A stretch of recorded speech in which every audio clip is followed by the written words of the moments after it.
Friends, मेरा नाम है सुशील और आप देख रहे हैं मेरा channel technical knowledge by Sushil.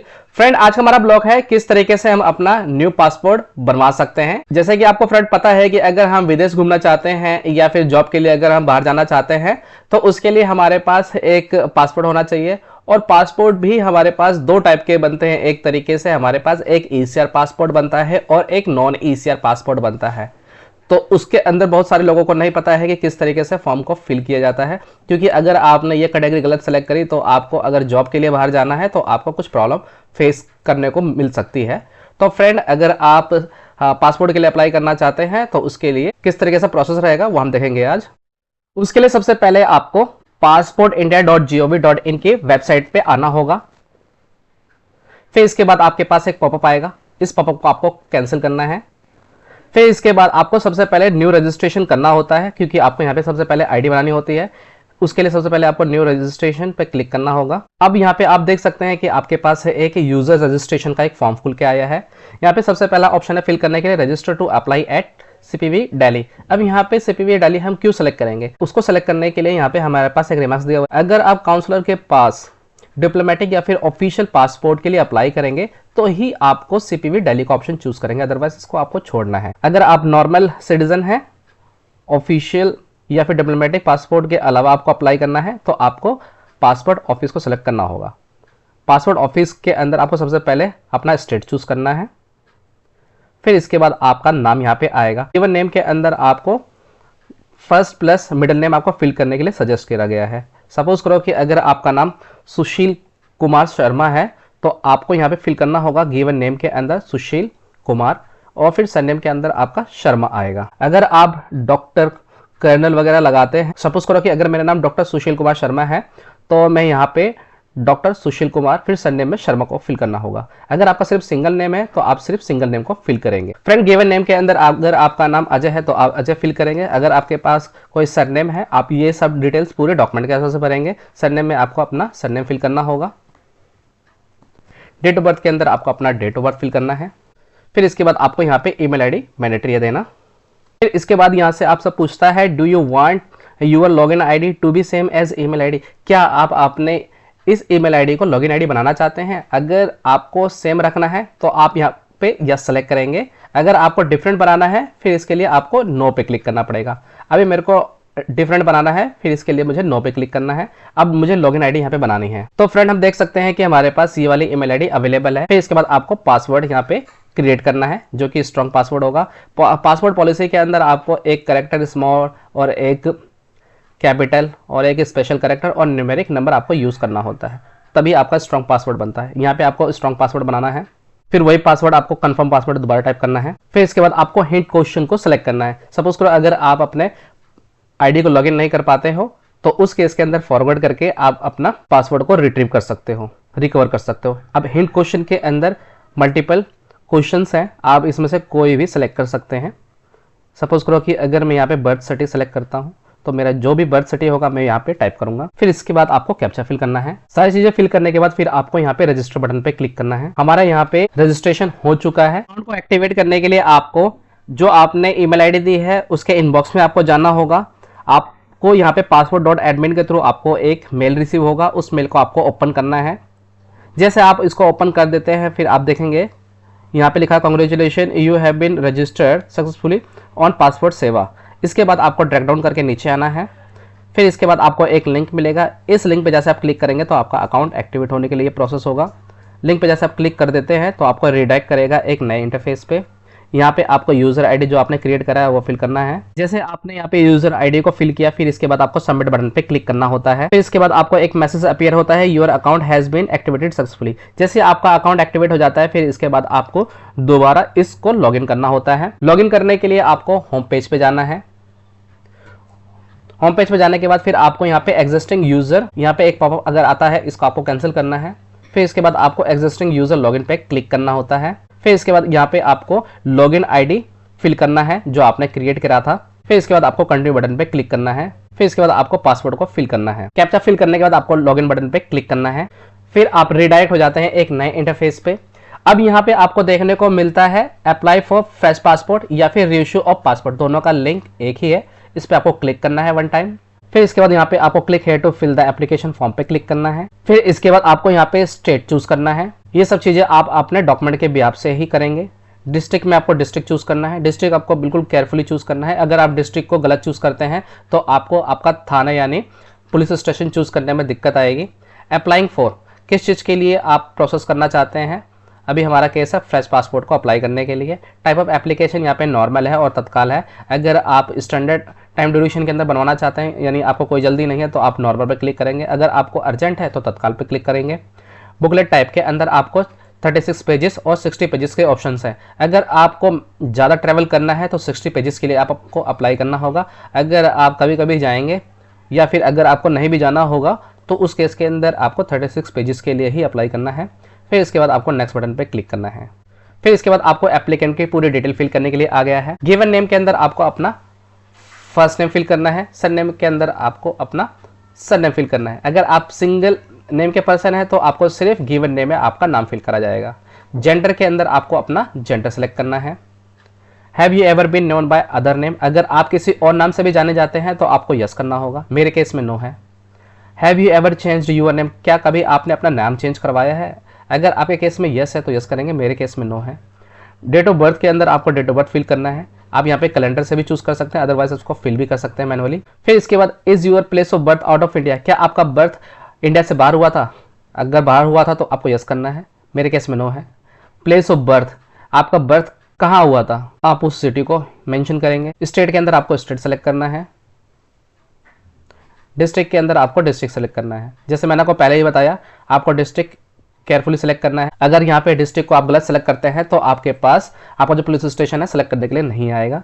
Marital status, अब यहाँ पे आपका जो भी है सिंगल है मैरिड है वो आपको सेलेक्ट करना है।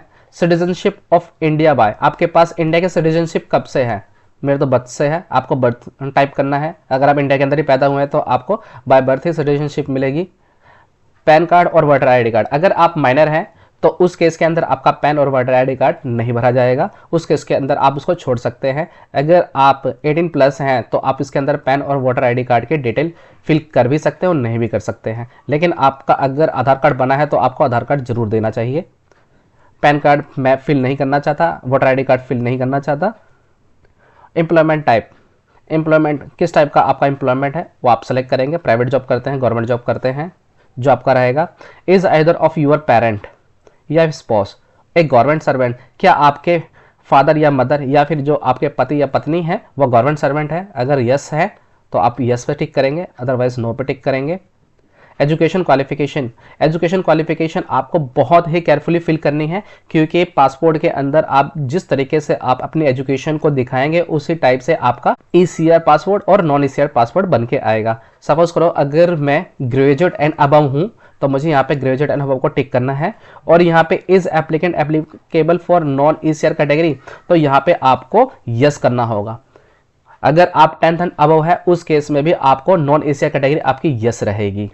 अगर आपके पास डिग्री या डिप्लोमा होल्डर अगर है तो उस केस के अंदर आपका नॉन ECR कैटेगरी यस रहेगा। और कौन कौन सी कंडीशन में और होता है उसके लिए आपको यहाँ पे क्लिक हेयर पे क्लिक करना है। इसको बड़ा करने के लिए आप यहाँ पे क्लिक करेंगे, मैक्सिमाइज करेंगे। अब यहाँ पे दिया हुआ है कि अगर आपके पास 10th एंड अबव का एजुकेशन है, सर्टिफिकेट है, तो आपका नॉन ECR कैटेगरी यस रहेगा। जितने भी डिप्लोमेटिक या ऑफिशियल पासपोर्ट होल्डर्स हैं उनका जो नॉन ECR कैटेगरी है वो यस रहेगा। जितने भी गेस्टेड ऑफिसर्स हैं उनका नॉन ECR कैटेगरी यस रहेगा। जितने भी इनकम टैक्स पेयर्स हैं उन सबका नॉन ECR कैटेगरी यस रहेगा। जितने भी डिग्री होल्डर्स हैं, जैसे कि कोई डॉक्टर है उनके पास MBBS की डिग्री है आयुर्वेद के अंदर, होम्योपैथी के अंदर या फिर किसी चीज़ और के अंदर, अगर वो जर्नलिस्ट है, इंजीनियर्स है, चार्टर्ड अकाउंटेंट है, कॉस्ट अकाउंटेंट है, लेक्चरर है, टीचर है, साइंटिस्ट है, एडवोकेट्स हैं या फिर कोई और प्रोफेशनल डिग्री होल्डर है तो आप यहाँ पे नॉन ECR कैटेगरी आपकी यस रहेगी। अगर आपने BSc नॉटिकल साइंस कोर्स कर रखा है TS चाणक्य मुंबई से और आपके पास सर्टिफिकेट है तो आपका नॉन ECR कैटेगरी यस रहेगा।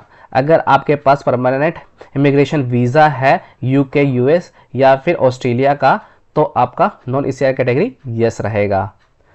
अगर आपके पास नर्सिंग एजुकेशन सर्टिफिकेट है, नर्सिंग का सर्टिफिकेट है तो आपका नॉन ECR कैटेगरी यस रहेगा। अगर आपकी एज 50 से प्लस है तो आपका नॉन ECR कैटेगरी यस रहेगा। अगर आपको अब्रॉड में रहते हुए 3 साल से ज़्यादा हो चुके हैं कंटिन्यूस रह रहे हैं या फिर कभी आप गए फिर वापस इंडिया में आए फिर दोबारा गए, इस केस के अंदर भी आपका जो नॉन ईसीआई कैटेगरी है वो यस रहेगा। तो ये सारी कंडीशंस आप केयरफुली पढ़ सकते हैं। फिर इसको क्लोज करना होगा। फिर मेरे केस के अंदर जैसे कि ग्रेजुएट एंड अबव है, 10th एंड अबव का भी ऑप्शन है, आप इसको भी अगर चूज करते हैं फिर इसके बाद आपको यहाँ पे नॉन एशिया कैटेगरी यस करना पड़ेगा। किस केस में नॉन एशिया कैटेगरी नो रहेगा उसके अंदर मैं आपको बता देता हूँ। अगर आप 7th एंड और लेस की कैटेगरी के अंदर आते हैं या फिर between 8th and 9th standard के अंदर अगर आप आते हैं, यानी आपकी एजुकेशन 10वीं क्लास से अगर नीचे है, तो उस केस के अंदर आपका जो नॉन एशिया कैटेगरी नो रहेगा। यानी आप अगर बाहर जॉब करना चाहते हैं, विदेश के अंदर जॉब करना चाहते हैं, तो आपको अगर एजुकेशन क्वालिफिकेशन 10वीं भी आपने नहीं कर रखी है, 10वीं से नीचे की आपके एजुकेशन है, तो उस केस के अंदर तो आपका जो पासपोर्ट है वो ईसीआर कैटेगरी का बन के आएगा और ये चीज़ आपके पासपोर्ट के बैक साइड पे प्रिंट होकर आएगी। आपका इमिग्रेशन चेक रिक्वायर्ड होगा, यानी जब आप विदेश जाएंगे तो इंडिया के अंदर आपका इमिग्रेशन चेक होगा।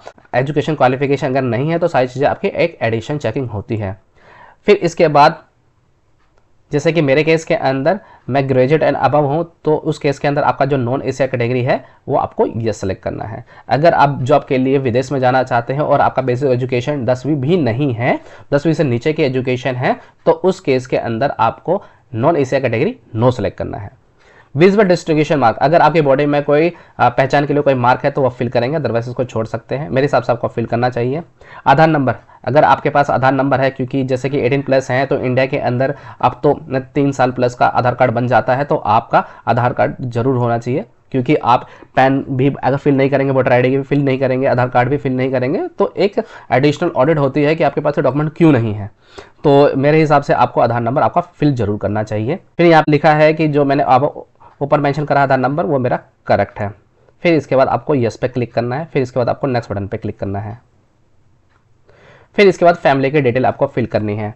इसके अंदर फैमिली के डिटेल के अंदर आपको आपका फादर का नाम फिल करना है या लीगल गार्जियन का नाम फिल करना है। फिर मदर का नाम आपको यहाँ पे फिल करना है। फिर इसके बाद कोई स्पाउस है तो आप उसका नाम यहाँ पे फिल करेंगे। फिर इसके बाद आपको नेक्स्ट बटन पे क्लिक करना है। फिर यहाँ पे आपको प्रेजेंट एड्रेस फिल करने के लिए आ रहा है। आपको यहाँ पे ध्यान देना है कि अगर आप प्रेजेंट एड्रेस और परमानेंट एड्रेस डिफरेंट है तो आपको केयरफुली फिल करना है। अभी आपको यहाँ पे प्रेजेंट एड्रेस को फिल करने के लिए आया है। फिर इसके बाद देखेंगे कि आपको विलेज और टाउन फिल करना जो भी आपका लगता होगा। स्टेट आपका यहाँ पे आ जाएगा बाय डिफॉल्ट ही। फिर इसके बाद डिस्ट्रिक्ट भी आपका बाय डिफॉल्ट आ जाएगा क्योंकि आपने प्रीवियस डिटेल फिल करी थी। पुलिस स्टेशन आपको यहाँ पे चूज करना है जब भी आपका पुलिस स्टेशन होगा। फिर इसके बाद आपको मोबाइल नंबर और ईमेल आईडी आपको जरूर फिल करनी है। Mobile number email ID fill करने के बाद फिर is your permanent address available, अगर आपका परमानेंट एड्रेस दूसरा है तो आपको यस पे क्लिक करना है, अदरवाइज आपको नो पे क्लिक करना होगा। मेरे केस में नो है तो नो पे क्लिक करने के बाद फिर मुझे नेक्स्ट बटन पे क्लिक करना है। फिर यहाँ पे आपसे पूछता है I agree to receive SMS updates from Passport Seva, क्या आपको पासपोर्ट सेवा के थ्रू जो भी एसएमएस मिलेंगे वो आप रिसीव करना चाहते हैं? अगर यस तो यस करना पड़ेगा। फिर इसके बाद ये लिखा हुआ है कि please note that you will not able to change the RPO after saving the application form, आप आरपीओ ऑफिस को चेंज नहीं कर पाएंगे अगर आप डिटेल्स को सेव कर लेते हैं तो ओके बटन पे आपको क्लिक ही करना होगा। फिर इसके बाद इमरजेंसी कॉन्टैक्ट नंबर, कभी कभी क्या होता है कि इमरजेंसी के टाइम में किसी पर्सन को कॉल करना पड़ जाता है तो उस केस के अंदर उस पर्सन का नाम और एड्रेस मोबाइल नंबर आपको देना होगा। नेम और मोबाइल नंबर और एड्रेस फिल करने के बाद आपको फिर नेक्स्ट बटन पे क्लिक करना है। फिर इसके बाद आपके पास एक डिटेल फिल करने के लिए आती है आइडेंटिटी सर्टिफिकेट या फिर पासपोर्ट की details. Have you ever held या होल्ड एनी आइडेंटिटी सर्टिफिकेट, क्या आपके पास कोई एक ऐसी आइडेंटिटी सर्टिफिकेट है जो कि आपको इशू हुआ है तिब्बतन से, या फिर जिनके पास घर नहीं होते किसी भी स्टेट के अंदर इंडिया के अंदर, अगर आपके पास कुछ ऐसा आइडेंटिटी सर्टिफिकेट है तो आपको यस करना पड़ेगा, अदरवाइज आपका नो पे ही टिक है तो नो पे टिक रहेगा। डिटेल्स ऑफ प्रीवियस या फिर करंट डिप्लोमेटिक ऑफिशियल पासपोर्ट, अगर आप डिप्लोमेटिक या फिर ऑफिशियल पासपोर्ट आपके पास है तो पिछली डिटेल या फिर करंट पासपोर्ट की डिटेल आपको फिल करनी होगी। अगर डिटेल अवेलेबल है तो डिटेल्स अवेलेबल पे क्लिक करेंगे, तो जैसे क्लिक करेंगे तो आपके पूरी डिटेल यहाँ पे फिल करने के लिए आएगी। मेरे केस के अंदर डिटेल्स नॉट अवेलेबल है तो मैं इस पर क्लिक करूंगा। Have you ever applied for passport but not issued, क्या कभी आपने पासपोर्ट के लिए अप्लाई किया है और वो इशू नहीं हुआ है? अगर आपके लिए यस है तो यस करेंगे, मेरे केस के अंदर नो है। फिर इसके बाद आपको नेक्स्ट बटन पे क्लिक करना है। फ्रेंड, पहले पॉइंट के अंदर यह है कि अगर आपके ऊपर कोई भी क्रिमिनल केसेस चल रहे हैं या फिर कोर्ट ने आपको समन इशू करा है या फिर कोर्ट ने आपको कभी एफआईआर दर्ज हुई है और आप कन्विक्टेड हुए हैं तो उस केस के अंदर यस करें, अदरवाइज आपको नो करना है। मेरे केस के अंदर सब नो है। फ्रेंड दूसरा पॉइंट के अंदर यह है कि क्या कभी कोर्ट ने आपको कन्विक्ट घोषित किया है, अगर यस है तो यस करेंगे, अदरवाइज नो करेंगे। थर्ड पॉइंट ये कहता है कि क्या कभी आपने पासपोर्ट के लिए अप्लाई किया है और आपको रिफ्यूज़ करा गया हो, या फिर कभी आपको पासपोर्ट दिया हो तो वापस ले लिया गया हो आपसे। मेरे केस के अंदर नो है, अगर आपके केस के अंदर यस है तो आप यस करेंगे। फोर्थ पॉइंट कहता है क्या कभी आपने फॉरेन के अंदर सिटीजनशिप के लिए अप्लाई किया है, या फिर किसी पासपोर्ट के लिए अप्लाई किया है, या फिर आपका पासपोर्ट सरेंडर हुआ है। उस केस के अंदर अगर आप आते हैं तो यस करेंगे, अदरवाइज आप नो को सेलेक्ट करेंगे। फिफ्थ पॉइंट कहता है क्या आपको इमरजेंसी सर्टिफिकेट इशू हुआ है। सपोज करो कि अगर आप इंडिया से बाहर रहते हैं और इंडिया से बाहर रहते हुए आपको कभी इंडिया आना हुआ अर्जेंट केसेस के अंदर, तो क्या आपको इमरजेंसी सर्टिफिकेट इशू हुआ है, अगर यस हो तो यस करेंगे, अदरवाइज आपको नो पे क्लिक करना होगा। सारी चीज़ें आपको केयरफुली फिल करने के बाद फिर आपको नेक्स्ट बटन पे क्लिक करना है। फ्रेंड फिर हमें यहाँ पे एक सैंपल पासपोर्ट देखने को मिलता है, किस तरीके का हमें पासपोर्ट बनके हमारा आएगा। फ्रेंड अगर यहाँ पे इमिग्रेशन चेक रिक्वायर्ड लिखा है तो इसका मतलब यह है कि आपके पास 10th की एजुकेशन का सर्टिफिकेट नहीं है, इस वजह से आपका इमिग्रेशन चेक होगा जब आप इंडिया से बाहर विदेश के अंदर जॉब के लिए जाते हैं तो आपको हमेशा इमिग्रेशन चेक आपका होगा। तो बाकी डिटेल क्रॉस चेक करने के बाद फिर आपको यहाँ पे नेक्स्ट बटन पे क्लिक करना है। अगर यहाँ पे आपको इमिग्रेशन चेक नॉट रिक्वायर्ड लिखा है, इसका मतलब ये है कि आपका इमिग्रेशन चेक नहीं होगा। फिर इसके बाद आपको नेक्स्ट बटन पे क्लिक करना है। फिर इसके बाद आपको यहाँ पे सेलेक्ट करना है प्रूफ ऑफ बर्थ। इसमें से आपको कोई एक डॉक्यूमेंट सेलेक्ट करना है ड्रॉप डाउन में से। बर्थ के लिए आपके पास क्या डॉक्यूमेंट है, मेरे पास बर्थ सर्टिफिकेट भी है, पैन कार्ड भी है, तो आपके पास जो भी लिस्टेड डॉक्यूमेंट की कैटेगरी है आप उसको चूज़ कर सकते हैं। मेरे पास पैन कार्ड भी है तो पैन कार्ड को सेलेक्ट करूँगा। फिर इसके बाद यहाँ पे आपको प्रेजेंट का रेजिडेंशियल एड्रेस दिखाने के लिए क्या डॉक्यूमेंट है, तो मेरे पास जैसे कि आधार कार्ड है, आधार कार्ड ही इनफ है। फिर मैंने यहाँ पर सेलेक्ट कर लिया। फिर यहाँ पे पॉपअप आया, ओके बटन पे क्लिक करना है। फिर इसके बाद यहाँ पे किस प्लेस से आप अप्लाई कर रहे हैं उस प्लेस का नाम आएगा, डेट आपकी बाय डिफॉल्ट आ जाती है। फिर आपको यहाँ पे आई एग्री बटन पे क्लिक करना है। फिर इसके बाद आपको सबमिट बटन पे क्लिक करना है। यहाँ पे एक रिमार्क्स देखने को मिलता है आपको, your application form has been submitted successfully. यहाँ पे आपको एरर नंबर भी देखने को मिल जाता है, एप्लीकेशन रेफरेंस नंबर, जो कि आपको फ्यूचर में काम आएगा। यहाँ पे आपको 3 ऑप्शंस देखने को मिल रहे हैं। आप डायरेक्ट पेमेंट भी कर सकते हैं, डॉक्यूमेंट को अपलोड भी कर सकते हैं। डॉक्यूमेंट को अपलोड करने के लिए यहाँ पे मैंडेटरी नहीं है, आप यहाँ पे डॉक्यूमेंट को अपलोड कर भी सकते हैं और नहीं भी कर सकते हैं। अगर आपको डॉक्यूमेंट को अपलोड करना है तो यहाँ पे आपको अपलोड सपोर्टिंग डॉक्यूमेंट पे क्लिक करना होगा। फिर इसके बाद अटैचमेंट टाइप, क्या अटैचमेंट आप अपलोड करने जा रहे हैं। सपोज करो कि अगर आप एड्रेस प्रूफ को अपलोड करने जा रहे हैं तो एड्रेस प्रूफ आपको सेलेक्ट करना है। अब एड्रेस के लिए आपने कौन सा डॉक्यूमेंट को सेलेक्ट किया है, जैसे कि पिछला मैंने आधार कार्ड सेलेक्ट करा था तो मैं यहाँ पे आधार कार्ड सेलेक्ट करूंगा। फिर इसके बाद आपको उस फाइल को अपलोड करना है। आपको ध्यान रहे जितनी भी अटैचमेंट आप अटैच करेंगे यहाँ पे आपको PDF ही अपलोड करना है। फिर इसके बाद आपको अपलोड बटन पे क्लिक करना है। फिर आपको यहाँ पे एक रो ऐड होकर देखने को मिलेगी कि आपका एक रो ऐड हो चुका है, आधार कार्ड आपका यहाँ पे अटैच हो चुका है। अगर आपका अटैचमेंट सही नहीं है, गलत है, तो आप यहाँ पे क्रॉस पे क्लिक करेंगे तो आपका यहाँ पे ये रो डिलीट हो जाएगा। फिर दूसरे अटैचमेंट को अपलोड करने के लिए फिर यहाँ पे आपको सेलेक्ट करना होगा डेट ऑफ बर्थ प्रूफ। अब यहाँ पे आपको अटैचमेंट डिस्क्रिप्शन क्या है, जैसे कि मेरे पैन कार्ड को सेलेक्ट करा था। फिर इसके बाद आपको पैन कार्ड को अटैच करना होगा। फिर इसके बाद आपको अपलोड बटन पे क्लिक करना है। तो फ्रेंड आपने देखा कि यहाँ पे सेकंड रो भी ऐड हो चुकी है। अब जैसे कि मैं नॉन ACR में आता हूँ तो नॉन ACR प्रूफ के लिए आपको कोई डॉक्यूमेंट अपलोड करना होगा, तो नॉन ACR प्रूफ को आपको सेलेक्ट करना होगा। फिर इसके बाद आपको यहाँ पे बहुत सारे डॉक्यूमेंट आपको देखने को मिल जाते हैं। जो मेरा सीधा सा फंडा है मैट्रिकुलेशन एंड हायर एजुकेशन मेरे पास है, मैं इसको सेलेक्ट करूँगा। फिर इसके बाद अपनी एजुकेशन सर्टिफिकेट को अपलोड करूँगा। मैं हायर और प्लस 10th सर्टिफिकेट को अपलोड करने वाला हूं। जैसे मैं यहाँ पे अपलोड करूंगा फिर इसके बाद आपको अपलोड बटन पे क्लिक करना है। तो हम देखेंगे कि हमारी जितनी भी मैंडेटरी डॉक्यूमेंट है हमने अपलोड कर दिया है। फ्रेंड आपको ये भी ध्यान रखना है कि जितने भी आप डॉक्यूमेंट को अपलोड कर रहे हैं यही ओरिजिनल डॉक्यूमेंट आपको अपने पासपोर्ट सेवा केंद्र में जरूर लेकर जाने हैं, ओरिजिनल शेप में भी और फोटोकॉपी शेप में भी, जहाँ पे आपको सेल्फ अटेस्टेड डॉक्यूमेंट होने चाहिए आपके ज़ेरॉक्स कॉपी पे। यहाँ पे आपको सर्विसेज के अंदर आपको देखने को मिल रहा है व्यू सेव्ड और सबमिटेड एप्लीकेशन, इस पर आपको 1 टाइम क्लिक करना है। फिर इसके बाद आपको सेलेक्ट करना है अपने ARN नंबर को। जैसे आप सेलेक्ट कर लेते हैं फिर इसके बाद आपको पेमेंट करनी होगी। यहाँ पे पेमेंट करने के लिए पेमेंट एंड अपॉइंटमेंट पे आपको क्लिक करना होगा। जैसे आप क्लिक करेंगे तो पहला ऑप्शन आता है पे एंड शेड्यूल अपॉइंटमेंट, इस पर आपको क्लिक करना है। फिर इसके बाद ऑनलाइन पेमेंट के लिए एक रेडियो बटन है स्टेट बैंक से रिलेटेड, इस पर आपको क्लिक करना है। फिर नेक्स्ट बटन पे क्लिक करना है। फिर इसके बाद आपको ये शेड्यूल दिखाएगा, लेकिन इसके लिए आपको डिटेल दिखा देगा किसके लिए आप अप्लाई कर रहे हैं, आपका एरर नंबर क्या है। क्रॉस चेक करने के बाद आपको नेक्स्ट बटन पे क्लिक करना है। फिर इसके बाद आपको लोकेशन सेलेक्ट करनी है, किस लोकेशन पे आपको जाना है। पासपोर्ट सेवा के अंदर आप अपना हिसाब से चूज़ कर सकते हैं। सपोज करो मेरे घर के नज़दीक जनकपुरी पड़ता है, मैंने सेलेक्ट कर लिया। अब जनकपुरी के अंदर कब अवेलेबल है, अवेलेबल है मेरा 28 जनवरी 2025 को। अगर मैं इससे सेटिस्फाई हूँ, फिर इसके बाद आपको कैप्चा फिल करना होगा। फिर इसके बाद आपको नेक्स्ट बटन पे क्लिक करना है। जैसे आप क्लिक कर देते हैं तो आपको यहाँ पे आपका रेफरेंस नंबर, आपका नाम, आपकी फ़ीस दिखा देता है और आपका जो अपॉइंटमेंट है वो किस डेट को है, 28 जनवरी 2025 को, वो भी दिखा देगा। पेमेंट करने के लिए पे एंड बुक अपॉइंटमेंट पे क्लिक करना होगा। जैसे आप क्लिक कर देते हैं, फिर इसके बाद ओके आई अंडरस्टैंड बटन पे क्लिक करना है।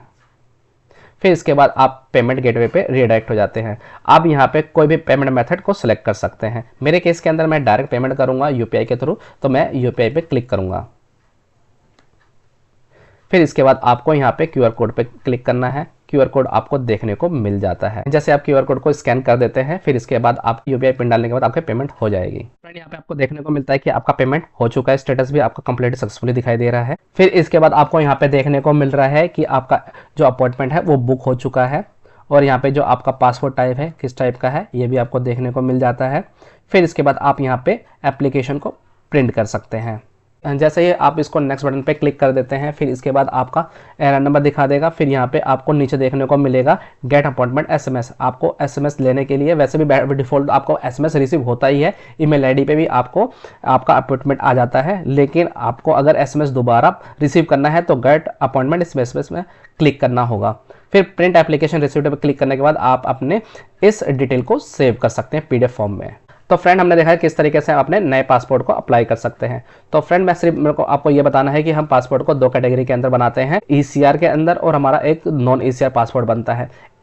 ईसीआर पासपोर्ट सिर्फ उनका बनता है जिनके पास बेसिक एजुकेशन नहीं होती है, जिन्होंने 10वीं भी पास नहीं करी होती है और जॉब के लिए बाहर जा रहे हैं, तो सिर्फ उनका ही इमिग्रेशन चेक होता है और उनका ही ईसीआर पासपोर्ट बनता है। और उनके पासपोर्ट के बैक साइड पे जहाँ पे लीगल नाम लिखा होता है उसके जस्ट ऊपर लिखा होता है इमिग्रेशन चेक रिक्वायर्ड। इसका मतलब यह है कि जब आप इंडिया से अब्रॉड जॉब के लिए जाएंगे तो आपका एक एडिशनल चेक होगा और आपका लिस्टेड 17 कंट्रीज़ के अंदर अगर आप जाते हैं तो उन्हीं कंट्रीज़ के अंदर सिर्फ आपका ईसीआर चेक होता है, यानी इमिग्रेशन चेक होता है, अदरवाइज नहीं होगा। अगर आपने 10th एंड अबव एजुकेशन कर रखी है, ग्रेजुएट एंड अबव है, तो उस केस के अंदर आपका नॉन ईसीआर के अंदर आप आएंगे। इसका मतलब यह है कि आपका इमिग्रेशन चेक नहीं होगा। आप डायरेक्ट ही सिर्फ आप जिस कंट्री के अंदर लैंड होना चाहते हैं उसके अंदर आपको वीज़ा वगैरह आपका चेक किया जाएगा।